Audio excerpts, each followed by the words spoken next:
There's a diesel engine sitting down in the belly of a certain slow, plain-looking boat, and almost everybody walks straight past it without a clue what they're looking at.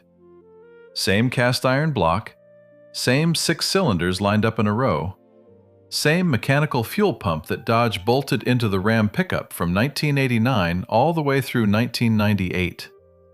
The truck motor that flat out refuses to die. Somebody marinized it, dropped it into a full-displacement trawler, and quietly built one of the smartest boats floating today. The boat is the Monk 36. The engine is the Cummins 6BT, the 5.9 liter. And here's the part that ought to make every truck man watching sit straight up in his chair. If you have ever changed the oil on a first-generation Dodge Cummins in your own driveway, you already know how to keep this boat running for the rest of your natural life. The broker in the polo shirt will never tell you that. He's too busy walking you toward the shiny twin-engine yacht with the payment book. So I'm going to tell you instead. Stick with me because by the end of this you'll know exactly why this dusty old trawler in the back row is the single best-kept secret on the whole dock. Let me start with the engine, because the engine is the entire argument. In 1989, Dodge did something that changed pickup trucks forever. They quit trying to build a good diesel of their own, and they went to Cummins, an engine company that builds motors for semi-trucks, standby generators, and farm equipment that runs all day for 30 years. And Cummins handed them the B series, the 6BT. 6 cylinders, 5.9 liters, 359 cubic inches of iron. Cast iron block, cast iron head, and a mechanical Bosch injection pump bolted to the side of it. No computer, no sensors to chase down, no check engine light glowing at you across the marina. Just a lever, a pump, and diesel fuel. That engine turned the Dodge Ram from an also-ran into a legend. Truck guys started stacking up 300,000, 400,000, 500,000 miles on them. There are 6 BTs out there today dragging gooseneck trailers with more miles on the clock than most folks put on 3 trucks in a lifetime. And the reason is dead simple. There is almost nothing on it to break. Now here's where it gets good. That very same engine got marinized. Cummins Marine took the industrial version of that block, added a heat exchanger so it could cool itself off seawater instead of a radiator, bolted a marine gearbox to the back of it, and sold it to boat builders. And Ed Monk Jr., the man who drew the Monk 36, spec'd a whole lot of them with exactly that motor. So the boat sitting quietly at the end of the dock has, down in its engine room, a slightly dressed-up version of the same iron that made the first-gen Dodge famous. Same block casting, same mechanical injection on the earlier ones. Same simple, dumb, honest design a man can put his hands on. Let me be straight with you because straight talk is the whole point of this channel. The 6BT does carry a turbocharger. That is not a mark against it. It's a plain, fixed whole-set turbo, a snail that spins on exhaust gas and shoves a little more air into the engine. There's no electronic wastegate, no variable vanes, no module telling it what to do. It's about the dumbest turbo ever made, and dumb is precisely what you want on a boat 100 miles from the nearest mechanic on a Sunday night. Now set that against a modern marine diesel. A new engine has a computer they call an ECU bolted to the bulkhead, a rat's nest of wiring looms, sensors screwed into everything, and a variable geometry turbo that costs thousands to replace and needs a laptop just to have a conversation with it. When something goes wrong on that boat, you sit at the dock and wait 3 weeks for a factory technician to fly in with a special computer to read the fault codes off it. When something goes wrong on the Monk with the 6BT, you open a shop manual, grab a set of wrenches, and fix it yourself before lunch. Let me get specific about what actually wears out, because that's the part nobody gives you straight. Run at trawler speed, this engine is barely working. Think it through.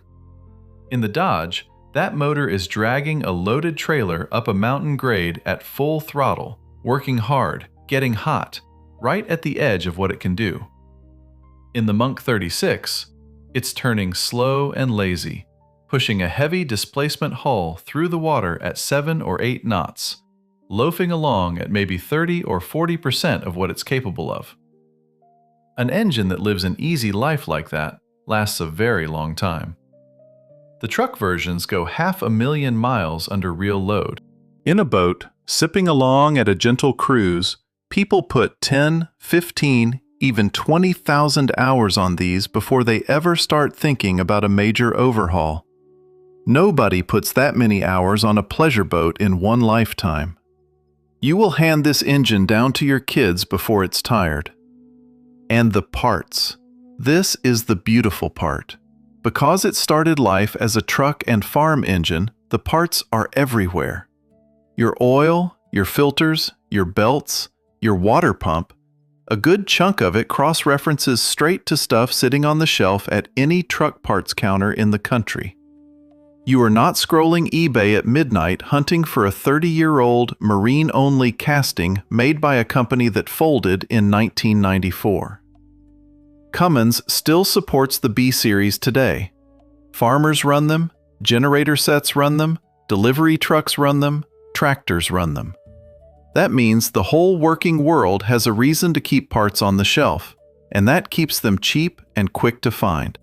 Try that with the oddball electronic diesel buried in a fancy imported boat, where one plastic sensor is on backorder out of Europe for 2 months, while your boat sits on the hard, racking up yard fees. So what does actually need your attention? Not much, and it's all stuff you already understand. You change the oil and the filter on a schedule, same as your truck. You keep a couple of fuel filters aboard because a bad tank of diesel is a bad tank of diesel on land or on water. You swap the raw water impeller once a season, a rubber part that costs a few dollars and takes 20 minutes. You keep an eye on the belts and the coolant. And once in a while, you pull the exhaust elbow, that cast iron fitting where the hot exhaust meets the cooling water, and you look inside it, because those rot from the inside out over the years, and you replace it before it ever cooks the engine. That's the list. That is the entire maintenance story on a boat that looks from 10 feet away like it ought to carry a 6-figure sticker. The spares kit you actually carry aboard fits in a shoebox.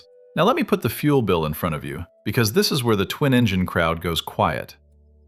At a steady trawler cruise, a single 6BT sips somewhere in the neighborhood of 1.5 gallons to maybe 2 gallons of diesel an hour. Say you run her at 7 knots. You are covering real ground, up the coast, down the Great Loop, out to the islands, on the kind of fuel a fast express cruiser burns just idling out of the harbor. That new sport boat 2 slips down is drinking 15, 18, 20 gallons an hour to get somewhere it doesn't need to be in a hurry. 1 engine, 1 set of filters, 1 impeller, 1 fuel bill. The man who paid extra for 2 engines pays for 2 of everything. Twice the oil, twice the filters, twice the pumps, twice the impellers, and burns close to half again as much fuel every single hour. On a slow boat, you never needed the second one. Now the boat itself, because the engine deserves a good hull around it. And the Monk 36 is exactly that. Ed Monk Jr. came from one of the great American families of boat designers, and the people who genuinely know trawlers hunt these down quietly. It's a proper full-displacement cruiser, a solid fiberglass hull, and that one word, fiberglass, matters more than anything else I'll tell you, because it means the hull will not rot out from under you the way an old wooden boat can. She's got a real pilot house you can run from out of the weather, comfortable liveaboard space below for a couple, a galley you can actually cook in, and side decks you can walk to the bow on without doing gymnastics. She sits low and sensible in the water. She's not built to impress the dock. She's built to take you somewhere and bring you home. And here is the money, which is where your jaw ought to drop. A clean Monk 36 changes hands somewhere around $75,000, and a solid older example can still be found down in the 40s. Compare that to a brand new long-range passage maker with the same ocean ability, a boat that starts north of $500,000 and climbs past $1.5 million before you add tax and delivery. Same water under the hull, same ability to cross it. The only real difference is the badge on the side and who's making the fat commission. You are not buying down. You are buying the boat the experienced owners already figured out and quietly kept for themselves. If this is the kind of straight talk nobody else on the dock will give you, do me one favor and tap that subscribe button. I put out a new one of these every single week. No hype, no nonsense, just the stuff the salesman is praying you never work out for yourself. Now let me give you the honest part. The part the broker walks right past while he's smiling at your wife and talking about sunsets. The engine is cheap to keep. The boat is not free. I'd be lying to you if I said otherwise, and lying isn't what we do here. A lot of these older trawlers carry exterior teak, and that wood has to be cleaned and oiled or it turns gray and starts to crack in the sun. And that's a Saturday job that comes around again and again. Some of them were built with black iron fuel tanks that can rust from the inside after 40 years, and dropping a tank to replace it is a real job that means tearing up cabin sole to get at it. Old boats get soft spots in the deck where water found the core. None of that is a deal breaker, and none of it has one single thing to do with that bulletproof engine. It's just the reality of buying anything that's been floating in salt water for 3 or 4 decades. You go in with your eyes open, not with a brochure and a dream. Which is exactly why you never, ever buy one of these without a survey. A marine surveyor is a professional who climbs through every inch of that hull with a flashlight and a moisture meter, sounds out the hull for blisters, checks the decks for wet core, looks hard at the tanks and the wiring, and hands you a written list of everything wrong with the boat. A real survey runs you a few $100s, maybe a bit more on a bigger boat, and it is the single best money you will ever spend, because it's the difference between buying a solid boat and buying somebody else's $50,000 mistake. And here's the trap the last video warned about, so I'll say it again. Do not use the broker's buddy. Hire your own surveyor, a man the broker has never met, and pay for the thorough report, not the friendly 12-page one that calls rotten tanks appearing serviceable.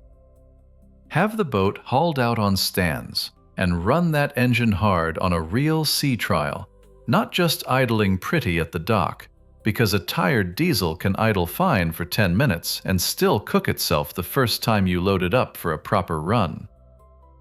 Now let me knock down the objections, because I can already hear them. First one, why is it so cheap if it's so good? Because the name isn't fashionable, the boat is slow, the teak needs work, and nobody makes a fat commission selling you a 30-year-old trawler. It's cheap for honest reasons, not hidden ones, and there's a world of difference between the two. Second one, shouldn't I want 2 engines for safety? On a slow displacement boat, a single, well-kept diesel is more reliable than 2 neglected ones, and you have every bill and everything that can break. The old-timers who cross oceans on singles worked this out a long time ago. Third one, isn't a used boat a gamble? Every boat is a gamble if you skip the survey, and a smart buy if you don't. The survey is what turns a scary listing into the deal of the decade. And here's why you, specifically the truckman watching this, win bigger than anybody. Most people who buy a boat are starting from zero. They've never touched a diesel. Every drip and rattle sends them running to a yard with the meter running. You are not most people. You already know this engine. You've heard a 5.9 Cummins clatter to life on a cold morning. You know what the mechanical injection sounds like when it's happy, and what it sounds like when it isn't. You've changed the oil, swapped a fuel filter, chased a leak, torqued a bolt to spec.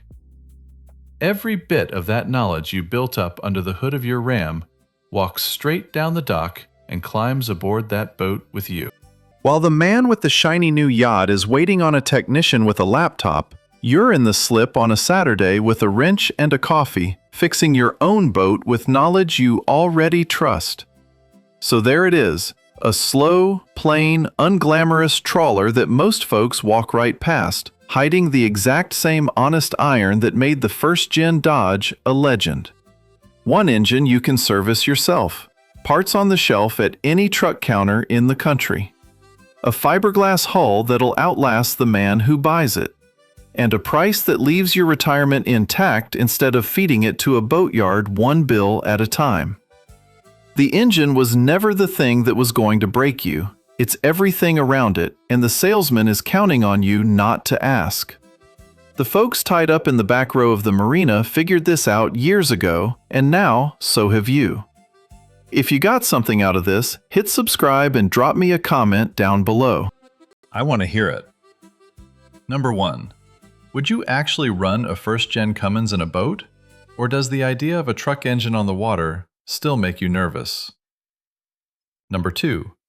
Single engine or twin? Where do you land after hearing the math? And number 3. What boat should I pull apart next week? Tell me, and I'll see you on the next one.